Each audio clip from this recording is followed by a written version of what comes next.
I was just looking through the fridge to try to get something to eat. And is this like a black thing or is this just, I don't know, my family just does this? But I was surprised when sour cream was actually in this.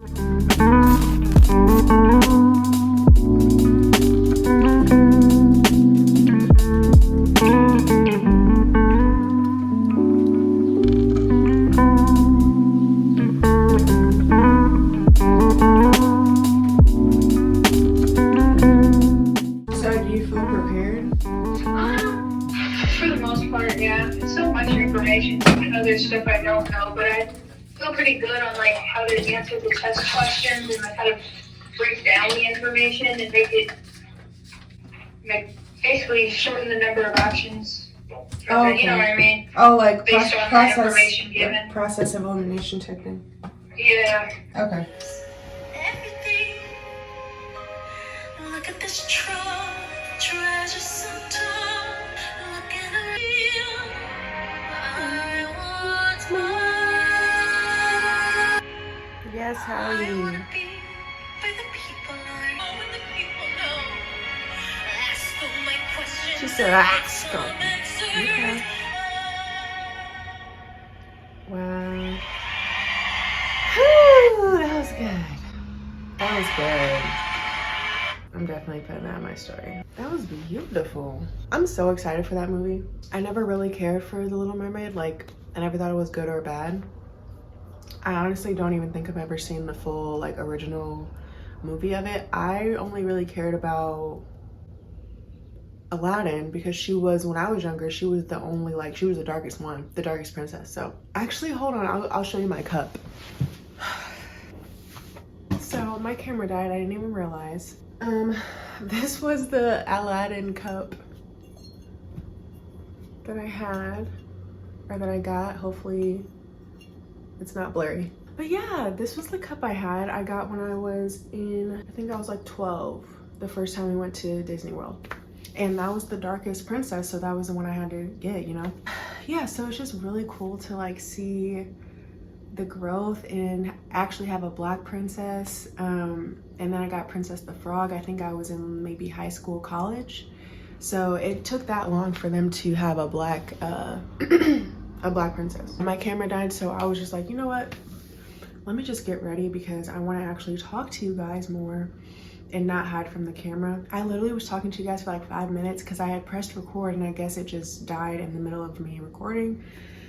But anyways, I was saying a whole bunch too. But yeah, I think it's just beautiful to be able to see like the growth within just black representation in general, because I don't know if you guys caught it, but like I used to get made fun of when I was younger about being too dark, about being too tall, too awkward. So it's just really cool to be able to be like, okay, when I have a daughter, or like just seeing kids in general now, but just for me personally, when I have a daughter, when I have children, for them to be able to see like a black person in luxury, a black person that's a princess that didn't have to struggle so much to get there. Like even with Princess and the Frog, like she was poor and like her parents were poor and she had to like grind her way up to the top, which is amazing. But like, you know, you have Cinderella and stuff like that, but you have like Sleeping Beauty, like where they always looked beautiful. You never saw them like down, you never saw them looking bad. You just saw them like a princess in distress and then they were saved. So it's but I mean, Princess Jasmine too, she was never like in distress, she was always a princess. But you know, just like getting more representation of black people that didn't have to struggle, that just already had something, you know. So I just think it's really beautiful. On that topic though, do you guys watch Bridgerton, or like the Queen Charlotte, the new one that's out? Okay, I'm like embarrassed to say this, but I already finished it and it was so good. I was crying. It was so cute. If you've never watched Bridgerton and you're going to, don't like fast forward. But if you're caught up, I think there's only 2 seasons of Bridgerton, and then there's Queen Charlotte. I'm not sure. I haven't seen season 3, if there even is one. Yes, it was so cute. Okay, so we all know that the king went mad or whatever. We only saw him when he was older and he was like already, you know, his brain was already gone. But we got to see the whole backstory, and the backstory was crazy. I love Lady Danbury. Danbury, I don't know. Y'all know who I'm talking about, the one that gathers everybody and gets them together.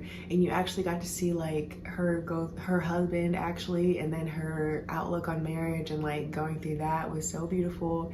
And just how she was like the person that, no, there's these bugs trying to plant their little bugs in my thing. Oh, this air, hold on. But yeah, those little bugs, I keep trying to spray them so they leave them alone. They're not. Clearly it's not working.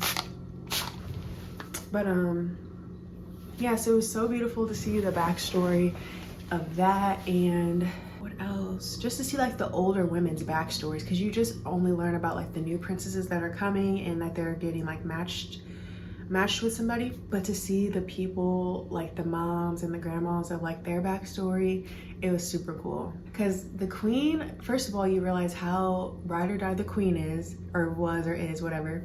And then you find out about you always know that like their handmaids or whatever, you know, the people that follow them around are like, they have to be ride or die. But you just see like how ride or die these dudes were, because when the king was going crazy and what was his name, Reynolds had his back, and then Brimsley had the queen's back, they were talking to each other. And okay, the one part, just being a Christian, it was hard. Like I would fast forward through the parts, because the, you know, when the Brimsley and Reynolds, they had their relationship. So I would pass through that part, because I would pass through the sex scenes, not just the gay sex scenes, but all of them. Except for one, the first time that the George and Charlotte had sex, I did not pass through that part, because I was just like, oh. I was like, finally, they look so beautiful. And I was like, finally. So I won't even lie to you, I didn't fast forward through that part, but yeah, it was just so beautiful. Okay, but what I was telling you guys before too, I'm trying to remember everything I said so I can still be on the same page. But my cousin had texted me this morning, and she wanted to go over 1 Timothy 2, 9 through 12, I'm pretty sure. So I'm about to go over that with you guys just really quick, so I can have like notes and something to talk to her about. Yeah, I think I'll do that now. And then I'm gonna go to my dad's. Yeah, so we're about to get into the word. So get into the word. I'm gonna talk through it with you guys. And yeah, so give me a second. Obviously you gotta have your notebook, your pen, and then your highlighter. That's Bible study 101. Okay, so first, oh, it's right here. 1 Timothy 9 through 12. I'm gonna read it out loud. All right, 1 Timothy 2 through 9, 2 and 9 through 12. All right, back to Bible study. I want women to be modest in their appearance, that they should wear decent and appropriate clothing and not draw attention to themselves by the way they fix their hair, or by wearing gold or pearls or expensive clothes. For women who claim to be devoted to God should make themselves attractive by the things that they do. Women should learn quietly and submissively. I do not let women teach men or have authority over them. Let them listen quietly. Okay, and I did read this morning a couple times. But what do you guys think about that? Oh shoot. Like, really, Paul? Anyways.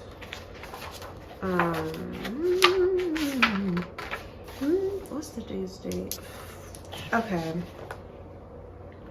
So the part where it's talking about being modest in their appearance, I believe that that's true. I don't think that you should be, you know, dressing where your boobs are showing or where your butt's hanging out. I do think that like with this, like I'm wearing leggings and I'm wearing clothes that are like tight to my body. I wouldn't go outside just wearing this. Like if I'm at home, obviously who cares?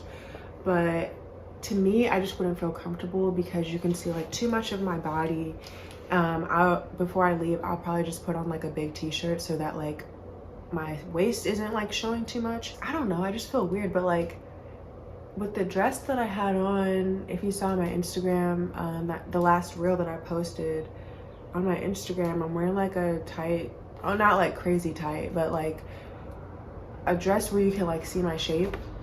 And I felt comfortable wearing that. Like I posted on my stories, I put on the vlog that I'm gonna post, I posted on there, so I wasn't trying to like hide anything. But I don't know, I felt comfortable wearing that. But with this, I like feel like it's weird. It's more tight than that dress was for sure. But I don't know, like I did a podcast episode on does it matter to be modest, and I was just talking about how women are so like, we're always ridiculed about everything, whether we wear clothes like this and people don't think it's modest enough. If we do have our boobs out or something, then you're saying that you're showing too much. If we have everything covered, then you say like you're being too prude, like, you know, everything's covered and you just look weird and uncomfortable. Like it's always going to be something. And then whether we wear a t-shirt and leggings, you're not dressed up enough. But if we wear a dress, the dress might be too short for somebody, the dress might be too tight for somebody, or it might be too loose for somebody. Like it's like, who at this point, I don't care. I'm here to tell you right now, we don't care. Let me tell you, we don't care. And like I've had people come up to me at church, not recently but before, and be like, oh, like okay, like looking at me sideways, or like say a passive aggressive comment about something I'm wearing. And it's like, I'm tall, I have a body. You wouldn't say anything if I was a little skinny girl that didn't have a boobs or a butt. Really, people just need to worry about what God is saying to them about what they should wear, because just be self-convicted. Nope, I guarantee you, unless you have like a strong relationship with that person, that God is not going to tell you to go up to that person and say that they shouldn't be wearing whatever they're wearing. I guarantee it. And for men too, like our bodies are for our spouses, so we shouldn't be like showing the world every part of our body. You know, his shirt's not buttoned enough, like that's not the time to go up and tell him, because that might make him or her not want to come back, just because you're talking about what they're wearing, not their heart, or not what Jesus is trying to do in their life. It's just dumb to me. So there's that.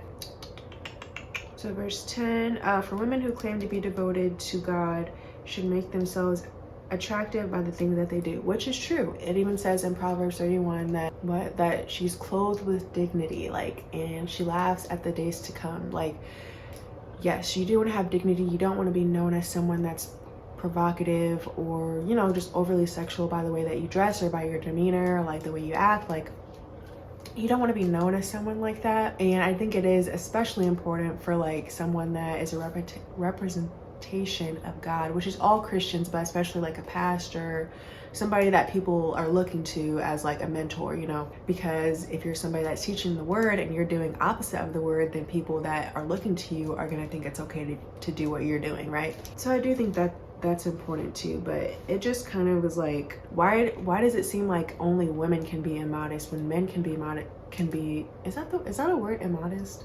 Whatever. Why does it seem like women are the only ones that are like have the choice to be modest or not modest, when it's like men can be not modest as well?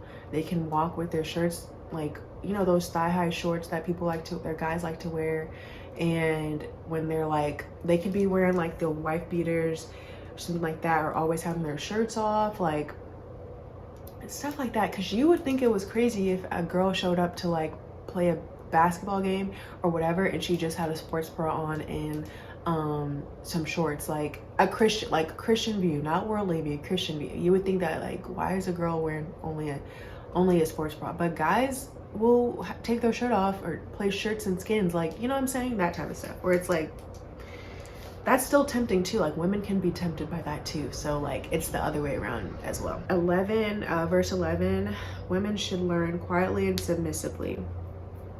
12, I do not let women teach men or have authority over them. Okay, so women should learn quietly and submissively. I do think that there is power in a woman being submissive to her husband and to the Lord, or to the Lord, then to her husband. To keep it clear, should be submitted to everybody. But I'm saying like, that is powerful, because women, we are very smart and we know how to move, and we do know how to be manipulative, but I'm just saying like, we shouldn't have to be manipulative with the person that we are submitted to. Like, not that type of submission, not that type of manipulation. But I'm saying like, our words and the way that we carry ourselves will allow our man to like trust us more and to have more of his ear. Because even if we're right, like as women, I'm right about something, if I'm yelling at the guy I'm dating or whoever, my brothers, my dad, like if I'm yelling at them, they're not gonna get it the same way as if I'm like calm and saying, hey, like this is what happened last time, I think you should do it this way, or like here's an idea, blah blah. Like they would be more apt to listen, which I mean with everyone, but I'm just talking about specifically between me being a woman and talking to men. They are more apt to listen if you're being like nicer, sweeter, you're saying, hey, this is what, not just like boosting their ego, but saying like, okay, this was wrong at the first time, or this wasn't right, or this could be better, this is how you can do it better, and saying it in that type of tone instead of being like, well, you know that, you know, you don't really want to listen to somebody that's making you feel bad about yourself. Like that's just common sense. So I do understand that that can be something that like maybe we need to listen more and like be more understanding before we speak, instead of just like being so reactive, like they say something to us so we're just like blah, blah, blah, you know, because I feel like, yeah, I'll just stop. Yeah, you feel me. Okay, and then 12, I do not let women teach men or have authority over them.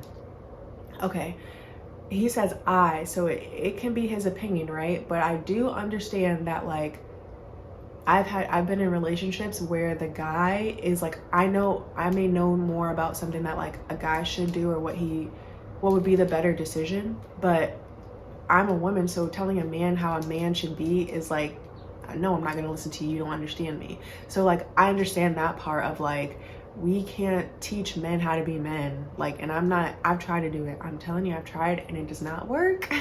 It just sounds like nagging to them, even if we are right what I was saying. So like I think that it's just a waste of time when we're trying to tell them how to do what they do, because we don't want them to tell us how we're supposed to do stuff. A man needs another man that they're like mentoring to bring that type of stuff out of them. Like as women, we can guide them and nurture the information that they're getting, but majority of the time, like a guy, especially a young man that's like our age, like, you know, the 20s, 30s, they need another guy that's like above them and ahead of them for them to understand submission, for them to understand like, okay, this is what a good husband does, this is what a good husband does, this is what a good man of God does, and for them to be like, this is what I did in the past, and this will help you to not do that, you know, like that'll come way better, and they'll be able to receive it if they want to better from another man saying it than from your wife or your girlfriend or your mom, like whoever. I think that's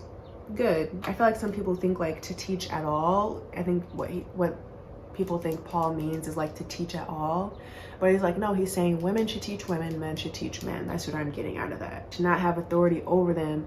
So that's not saying that women can't be pastors. It's saying that single pastor that's a woman, you should still have a men's ministry, but you should not be over that men's ministry. You should have another man that operates within that men's ministry. Like I wouldn't, if I'm going to be talking about guys and relationships, I'm going to have my brother on here, I'm going to have my dad on here, like a guy. I'm not going to be telling guys what to do. Like that just sounds kind of stupid to me. I'm going to have another guy like asking him questions so they can get the men's perspective of what a man should do, or a woman can get a man's perspective of what they feel like or whatever. Like I'm not going to talk for men to men. Like no, I'm not doing that. Let me know what you guys think about the women teaching and like teaching men stuff, or men teaching men stuff. Like what do you guys think about that? Because I feel like those verses they get taken out of context sometimes, and I feel like I even took it out of context when I first read it. I'm like, men, I'm like, I do not let women teach men or have authority over them. I'm like, what?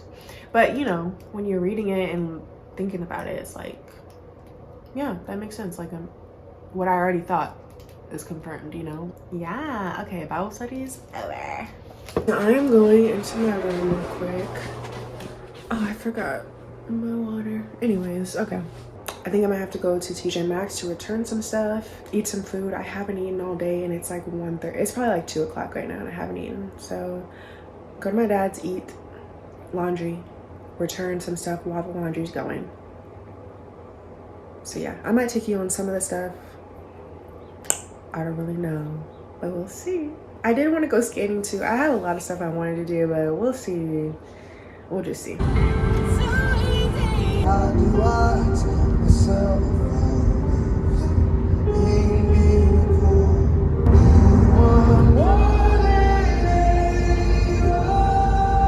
Hi, Bushy Bush. Hi, Bushy Bushy. Got a shade.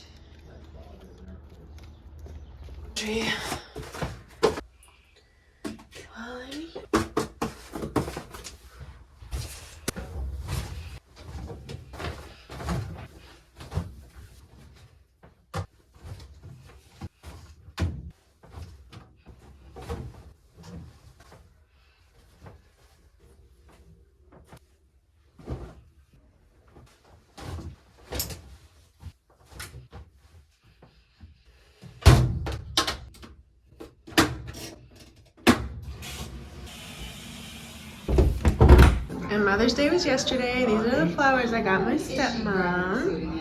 My mom's out of town, so we're gonna celebrate Mother's Day when she gets back. So I'm excited about that. I got her card. I need to get her something else though. Let me go turn this. They put on TV for the doggy. I'm about to get some food. They have to have leftovers. We made so much food yesterday, like crazy. Okay, so I was just looking through the fridge to try to get something to eat.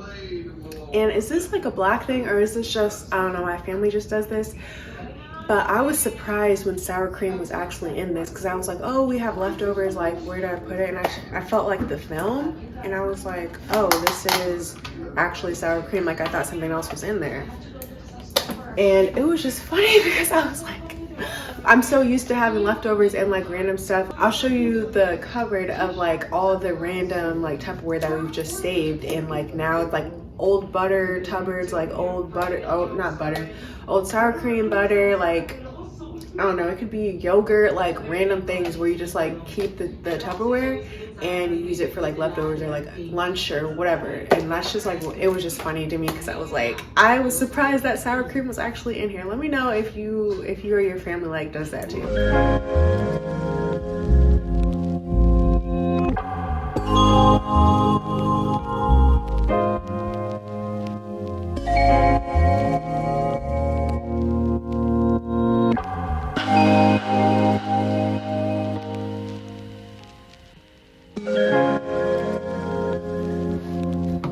So I'm just about to do some editing. I brought my laptop here just so I could get some work done. That vlog I was telling you guys about, I need to edit it or finish editing it. I've started, but I need to finish. Yeah, so I'm gonna do that. But before, I just want to tell you guys, my friend, we grew up together, we went to high school together, and we were able to visit each other in college. She's been my friend since I was freshman year of high school, so I was 12 or 11, 12. Well, no, 13, sorry. I was 13. And she just never grew up religious or anything. She was never disrespectful, I would say, of me being a Christian, but you know, she just didn't go to church, didn't grow up that way. She was always like a solid person, like someone I could really like count on. She was always supportive. She was my setter. If you don't know, I played volleyball in college and all that. Like literally we're the best of friends the whole time. Still are the best of friends. The total opposites. You would not think that we'd be friends, but we're like this, right? So she has been going through a complete transformation. Like as Christians, I feel like we always should be praying for our friends, the believers and unbelievers. And I've just been praying like, God, bring her to you, like help me with answering her questions, or like whatever it is, just help me, because I like, you just want your friends to be saved. You want your friends to know Jesus, because it's the most amazing thing that can happen. So I've been praying for a while, like years.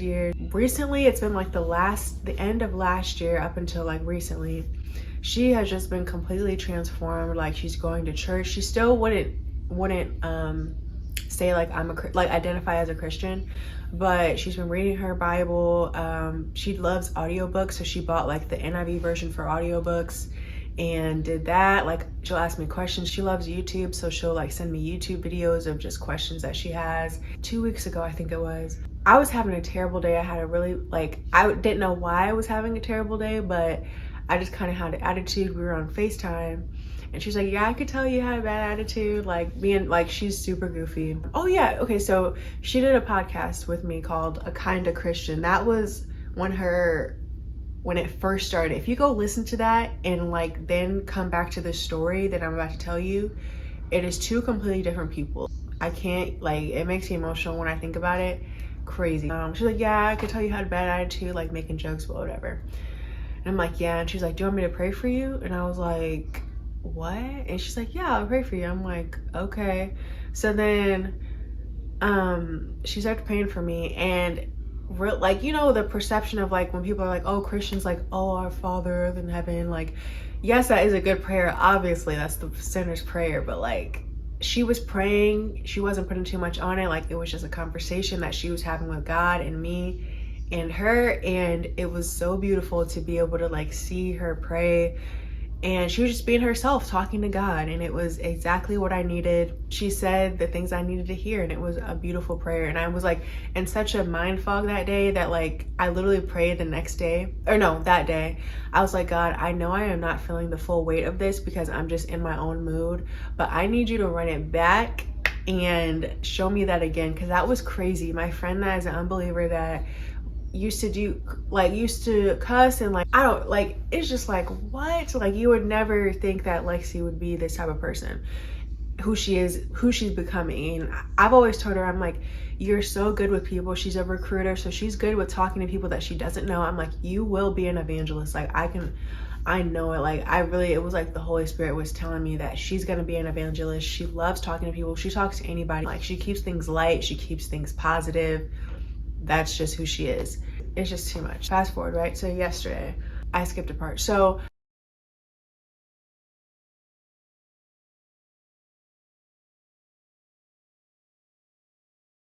I'm excited for that time. I'm excited for like all of it. I'm just proud of her. And yes, but anyways, I'm about to edit and we're gonna get into that because I need to finish this vlog. I need to post it. Like, it's crazy. It's been so long.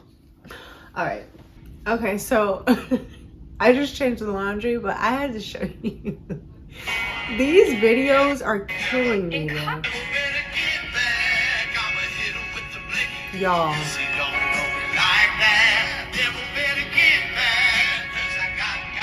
I'm weak.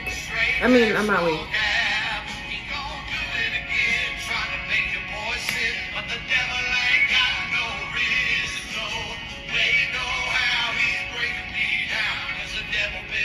Since day one. Hilarious.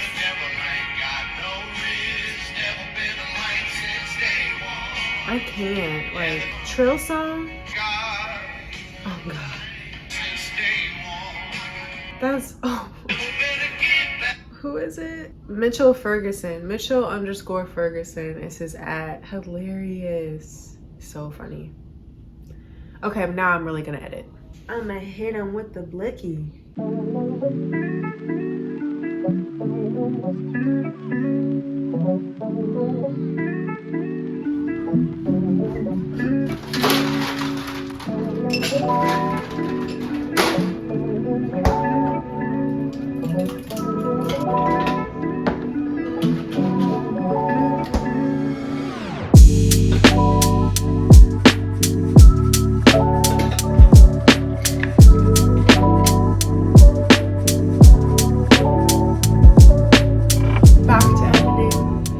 Okay, so I am back at home. I am trying to decorate my apartment finally. So I've been trying to decorate. Well, I haven't been caring actually, but now I'm just trying to set the tone. I have a couple of decorative vases in my living room, and we're just gonna see. This is all I have right now. I do have to return some stuff at TJ Maxx, so I'm like, maybe if I just have an idea if I need to like go get something or whatever. I'm trying to save money, so I'm like, I don't know, I don't need to get anything, but I'm just like, let's just see what we have and see what we can do while I have my dad's screwdriver. And yeah, we're just gonna, I feel like YouTube is is motivating me to actually like do something with my apartment, and you guys are gonna be watching, so I want it to look good, you know, because for me, I really don't care. I don't really care to do too much decorating, but the last time when I was at my old apartment, it was really cute, so I'm like, let's just, you know, switch it up in the different arrangements, but still have, you know, decorations. So I'm gonna try my best, you know, stick to a budget and just make it look cute, more homey. And I'm gonna clean my room at some point today. I'll clean it. Don't judge me, y'all.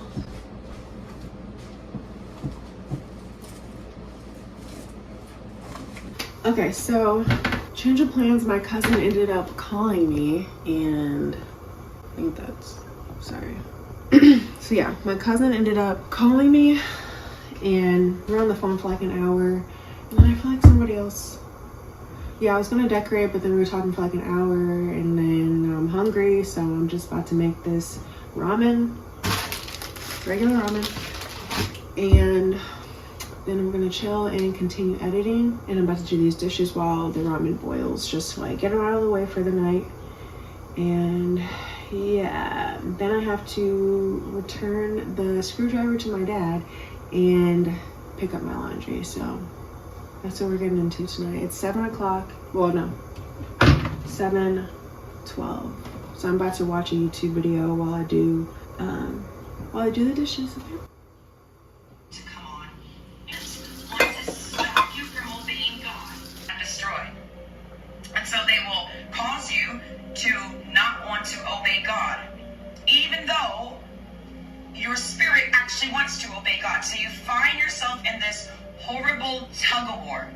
The mind control is the chief weapon of Satan to trap you and to keep you in bondage. 2 Corinthians 2:11 says, Satan should take advantage of us. This is Jenny Weaver, the girl I was, or not girl, the lady I was telling you about, the octopus mind control. Against you. Those are the things that he is doing, and what he's going to do is he's going to try to get into the mind of a person, into your will, into your emotions. I am getting home from my dad's. I got my laundry, and yeah, so I'm just about to do my bedtime skincare routine.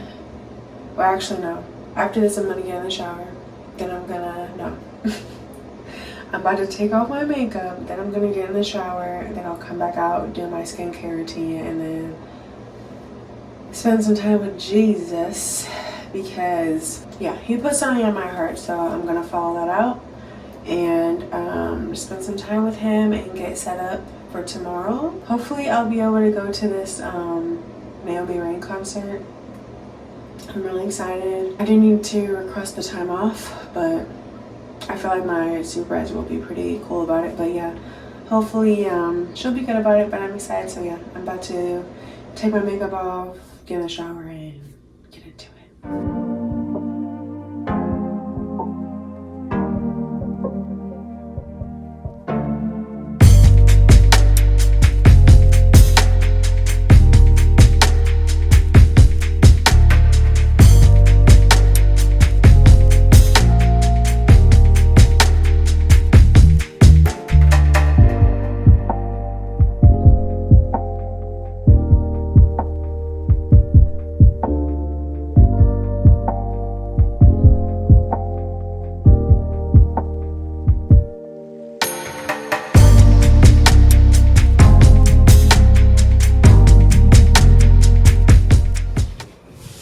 It's the mother who was there no matter what.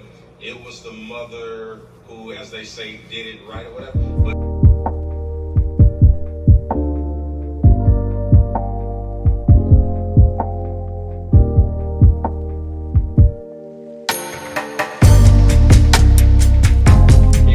it's yours even if you don't make the money you want to make. When God has it for you, you can have it in your current condition. And here is the plight of the woman. The woman thinks that she has to change who she is in order to get what God has for her. But I came to tell about 1,000 of y'all, God says you can get it just like you are. Wow. Amen. Some of y'all in economic status, and see some of y'all they shouting because I'm just about to finish this sermon. I always say I'm gonna stop, but I don't. And I either fall asleep with it on or just finish watching it. But yeah, I got my floor cleaned, got the laundry put away and everything ready for tomorrow so it can have time to dry. And I'll be able to finish cleaning up everything in my room tomorrow. But yeah, I think that was it. All right, see you in the morning.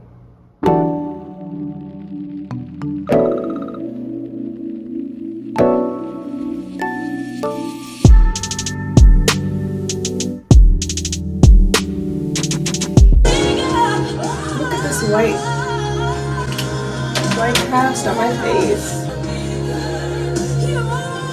I'm trying to give it time. I don't know what it is like. At this point, I'm gonna have to wait 20 minutes. before I leave the house if I don't want to wear makeup. And by the way, it was this one. And it was like $30 or $40, something like that. Shiseido? I don't know.